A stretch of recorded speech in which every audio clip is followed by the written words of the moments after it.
ये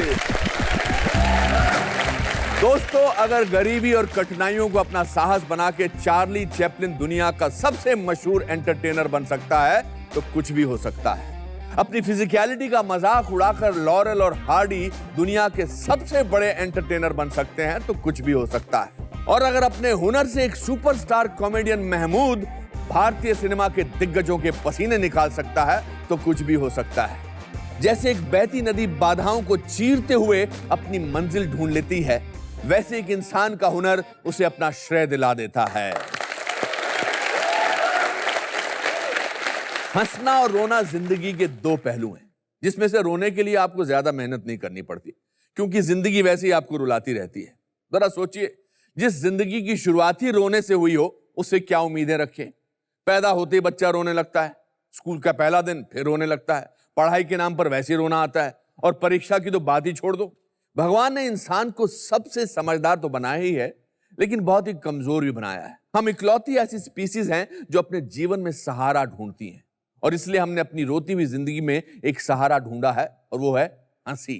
जब मैं स्कूल में था तो मैं खूब हंसता और दूसरों को हंसाता रहता था। एक दिन मुझसे परेशान होकर मेरे मास्टर जी ने मुझे क्लास में हंसने और बाकी बच्चों को हंसाने के लिए सजा दी, और कहा कि जोकर बनने का इतना शौक है ना तो सर्कस में दाखिला ले लो। इस बात से मैं बहुत निराश हुआ। जब मैं घर पहुंचा तो मैंने अपने दादाजी को पूरा किस्सा सुनाया और बोला कि मैं अब कभी नहीं हंसूंगा।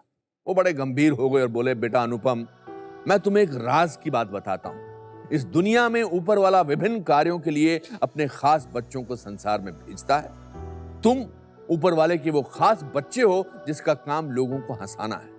अगर तुम ये काम नहीं करोगे तो दुनिया में दुख बढ़ जाएगा और उसके लिए जिम्मेदार तुम होंगे। मेरे लिए ये बात जीवन की सच्चाई बन गई, और मैंने कसम खा ली कि मैं लोगों को हंसाऊंगा, फिर चाहे मुझे इसके लिए कितने भी डंडे क्यों ना खाने पड़े। बचपन की हंसी में अगर कोई अपना जीवन का लक्ष्य ढूंढ सकता है तो लाइफ में कुछ भी हो सकता है। दोस्तों, आज जो मेरे मित्र यहां आए हैं, उनकी कॉमेडी और प्रेजेंस ऑफ माइंड का मैं बहुत बड़ा फैन हूं। आज वो भारत की एक बहुत बड़ी हस्ती हैं, लेकिन यहां तक पहुंचने में उन्होंने बहुत संघर्ष किया है। मैं उनका आभारी हूं कि अपने हुनर से उन्होंने कॉमेडी की कला को एक नया मकाम और इज्जत दिलाई है।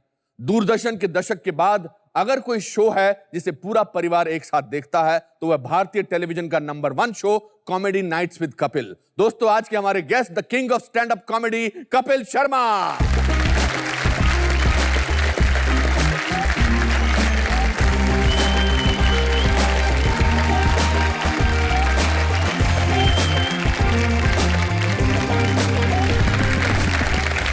ये पहले पांव छूते बाद में खिंचाई करते हैं।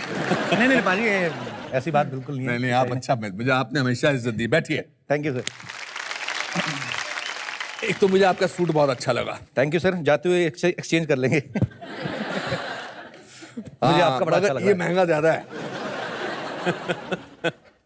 चलो सर, धीरे धीरे करके मैं भी ले लूंगा, कभी कभी कभी ना कभी महंगा। मेरा पहला सवाल जी सर। मेरा पहला सवाल मेरे बारे में है। जी सर। आपके बारे में नहीं है। मेरी क्या पहली याद है आपके मन में? आपकी इतना सोचना पड़ रहा है यार। नहीं, सोचना नहीं पड़ रहा। मैं जब आपसे पहली बार मिला था, मैं अपने दर्शकों को बताना चाहूंगा कि मुझे अनुपम सर पहली बार दुबई में मिले, और हम लोग एक शो के लिए थे वहां पे। मैं वापस आया तो मुझे किसी ने बताया पीछे अनुपम जी बैठे हुए हैं, और बाद में अनुपम सर मुझे कहते हैं कि आपको मुझसे मिलकर खुशी नहीं हुई। एक्चुअली सर बात क्या थी, मैं आपको देख के हैरान इतना हो गया कि किसी ने मुझे बोला कि अनुपम सर आप ही का वेट कर रहे हैं, वो फ्री हो चुके हैं। मैंने कहा मेरा इतना, मतलब मैं मशहूर हो गया हूँ। अच्छा। तो उस दिन मुझे पहली बार लगा। आज दूसरी बार मुझे अभी सच्ची में लग रहा है कि मैं सच्ची में फेमस हो गया हूँ सर। देखो, मेरे शो में काफी लोग आते हैं, लेकिन मुझे अनुपम सर के शो में बुलाया गया। मेरे शो में आकर कैसा लग रहा है? सर मुझे बड़ा अच्छा लग रहा है। बहुत अच्छा लग रहा है।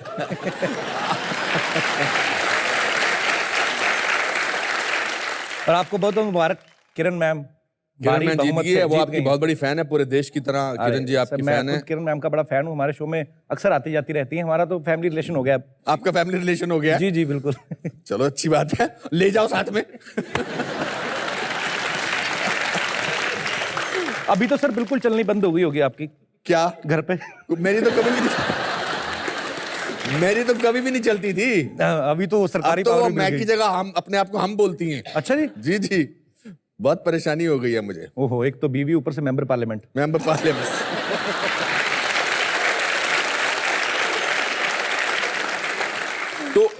मेरी पहली पिक्चर कौन सी देखी थी आप? सर आपकी सारांश, बड़ा बड़ा दिल चाहिए सर उस चीज के लिए जो आपने किया था। इतनी छोटी उम्र में एक मैच्योर आदमी का कैरेक्टर जो आपने किया, मतलब हम लोग हर एक से सीखते हैं, किसी ना किसी एक्टर से। आपसे बड़ा कुछ सीखा सर हमने, और आज भी 2-4 चीजें सीख के जाऊंगा मैं भी बहुत कुछ सीख के जाऊंगा आपसे। ये तो आपका बड़प्पन है सर, आप ऐसा बोलते हैं। ये बड़प्पन बोल के आप मुझे बड़ा मत बनाइए। नहीं सर, किसी तरीके तो अपने आप को छोटा बताऊंगा ना मैं। मेरी इस शो के दौरान पूरी कोशिश रहेगी कि मैं शायद इनसे 1 पॉइंट ऊपर ले जाऊं, मगर ये ऐसा होने नहीं देने वाले। अब मैं आपको देखता हूं, उधर देखते हैं, मैं इधर देखता हूं, आप इनको देखते हैं। नहीं, ग्लैमर काफी है शो में आपके। मुझे लगा मुझे देख के बोलेंगे ग्लैमर काफी है, मगर आपको मैडम को देखकर बोल रहे हैं। नहीं, आपका एक्सपोजर ज्यादा है, इधर ग्लैमर ज्यादा है।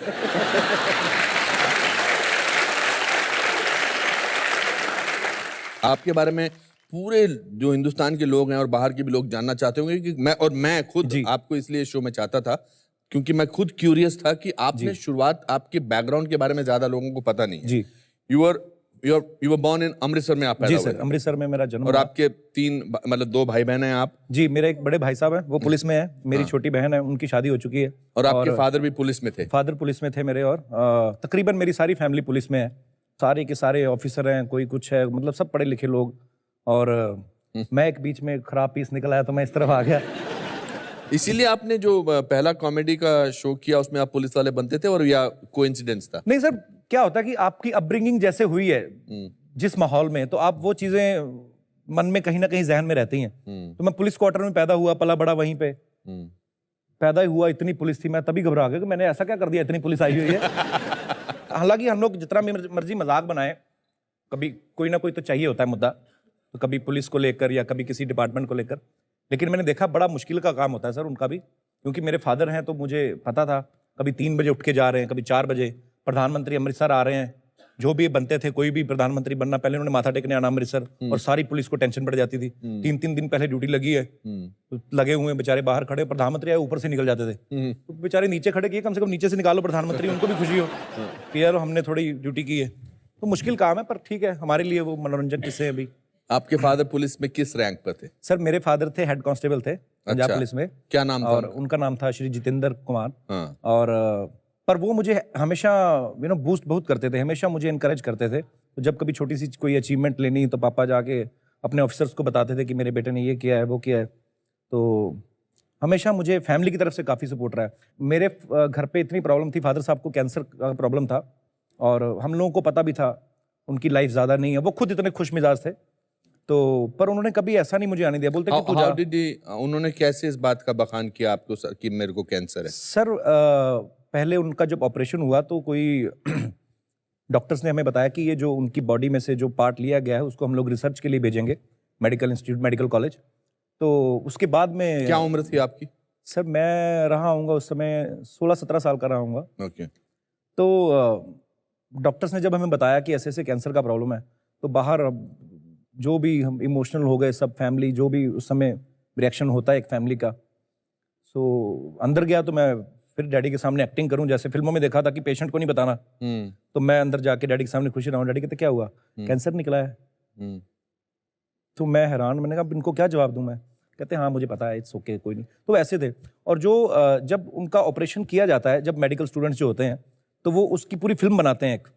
मुझे जाते हुए वो पूरी टीम बोल के गई, बोलते यार तुम्हारे पापा जैसा इंसान मैंने देखा नहीं लाइफ में। बोलते मतलब हमें लग नहीं रहा था कि हम लोग एक कैंसर पेशेंट से बात कर रहे हैं जो फाइनल स्टेज में है।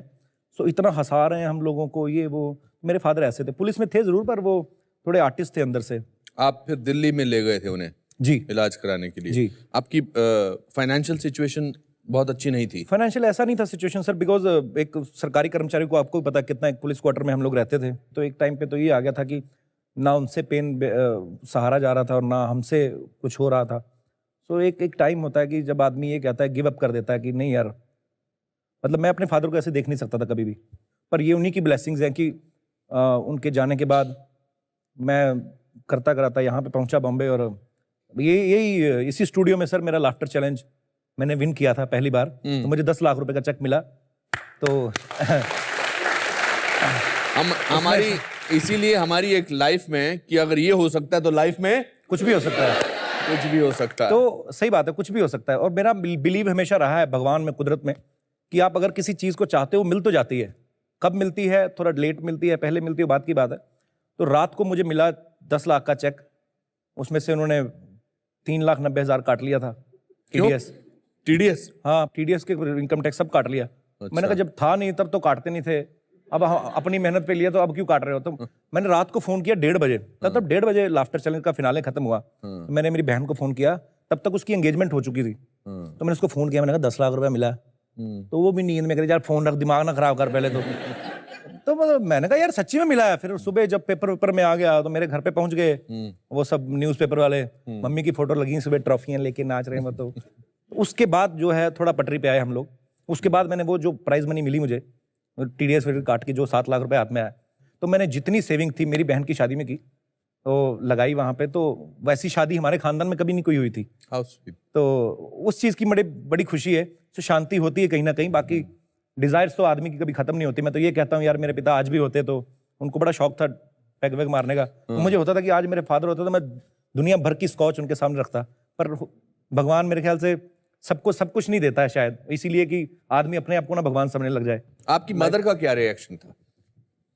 मम्मी, सर मेरी मम्मी ऐसी हैं, ऐसी लेडी हैं कि अगर मैं कहूँ ना कि मेरा सेंस ऑफ ह्यूमर जितना भी है तो वो मेरी माँ की ही देन है।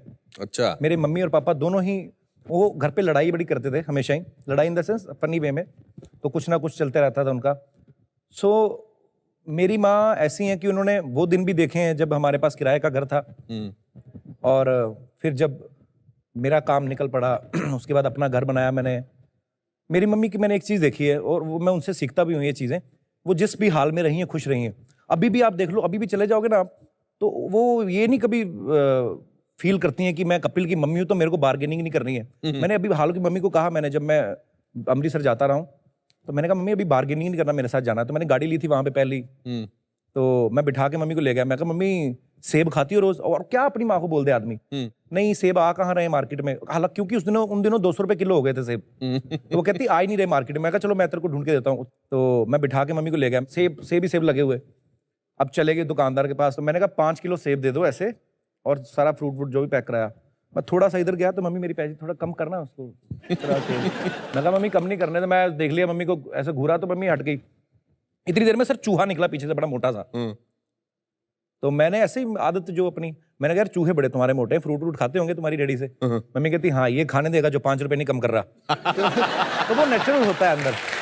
तो वो चीजें बड़ी, वो भोलेपन में जो बात कह जाती हैं, बड़े किस्से ऐसे होते हैं। कभी बॉम्बे आएंगी तो मैं आपको मिलवाऊंगा उनसे, जरूर मिलना चाहूंगा।